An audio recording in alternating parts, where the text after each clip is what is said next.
Now, I doubt whether there's, for the West to try and teach me what Mr. Gandhi thought or my father thought. Isn't that very, very odd? I have not taken any powers whatsoever. We are functioning absolutely within the Constitution.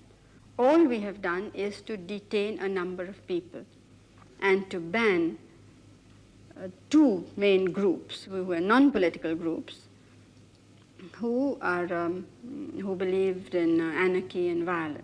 But surely the cornerstone of democracy is that there can be legitimate opposition. You do not have an effective opposition.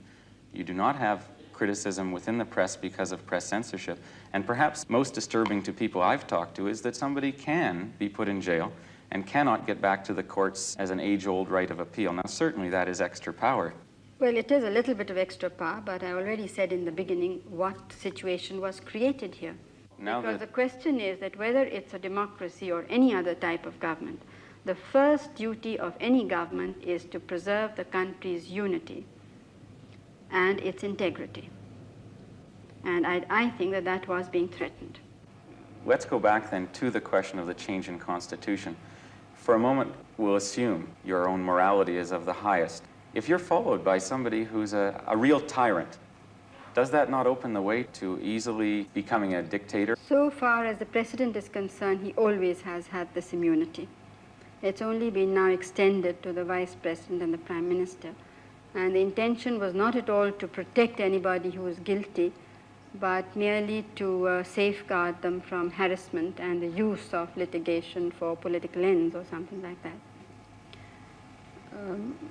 So far as being a dictator's misuse of the position would be that if there was a real dictator, surely he would do away with Parliament and everything anyway. But if people are arrested and they don't have any right of habeas corpus, I mean, it's almost the same in effect. Do you know what Lincoln said? He said, "Do you want the Union or habeas corpus?" at one point in American history. And there was a point, do you want India to continue as a united entity, or do you want anarchy? And if you had had the sort of anarchy which we thought would come about, there would be no question of democracy anyway. It certainly wasn't democracy when members of the legislatures were intimidated and forced to resign. That's no description of democracy. And this was the planned program of some of these opposition parties. They were going to do the same with Parliament. You seem to have, in effect, at this point, eliminated those threats. Not yet, no. How do you feel personally about the fact that many people are afraid of you at this time, on a personal level? Well, quite frankly, I don't think that brave people are afraid, except that who need to be afraid, as I said, the wrongdoers. I don't like people to be afraid of me or of anybody or anything. If people are frightened of you, if you don't like people to be frightened of you, why not reinstate habeas corpus? Why not do it now, that people can have the right to courts, that they won't feel they'll disappear? Look, nobody is disappearing. You don't mind being criticized? I don't mind being criticized, no. And does that, can I conclude from that that press censorship essentially will be lifted? Press censorship, I didn't censor the press because it's criticizing me, but it was lowering the morale and self-confidence of the Indian people.